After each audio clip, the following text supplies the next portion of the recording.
The following segment is sponsored by Richard Paul Evans. Best-selling author Richard Paul Evans is back on Fresh Living to tell us all about his new children's book, My Son Lives in a Tree. Welcome, Richard. Thank you. We are so excited to have you here. Okay, you are best known for your novels. Why did you decide to write this children's book 10 years later? Well, I've written 5 children's books. I've won more awards for my youth books than my novels. But this one is special to me. You know, I wrote it for my son, and actually came up with the idea 18 years ago, and I've waited 18 years to bring it out. You know, interesting, it takes some time at some points. It has to just be the right time. Well, I wanted to wait till my son was grown up, and I went to him and said, is it okay if I publish this? And he said yes. So and he was ready. Yeah. Very cool. Okay, what was the inspiration behind My Son Lives in a Tree? Well, son. Yeah, my son Michael was in the hospital at the time, and he was in for 3.5 months. It was a very difficult time, and one day I was driving past Immigration Canyon by the zoo, and this whole poem came to me.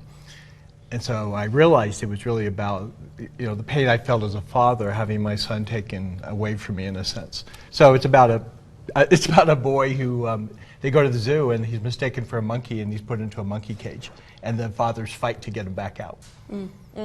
Now you're giving away 100% of your royalties to charity. This is amazing. What prompted that, Richard? Well, it's a book about children, the love of children. That's what the Christmas Box House, my charity, is about. So I thought, why don't we just make a fundraiser out of this book and help the charity and then have fun, because it's, kids love the book and parents love reading it to them, and so I thought, why not do it together? That's really special of you to do. Now, what kind of response are you getting from your readers? What are people saying? Well, exactly. Like one woman told me, we did a little test market, and she goes, I probably read it at least 100 times, because my grandchildren, when they come over, they say the monkey book, and first thing when they walk in, they get the monkey book out, and she goes, and I read it over and over, and she goes, it's a lot of fun, because it's funny, and yet it's touching too at the end. Sure.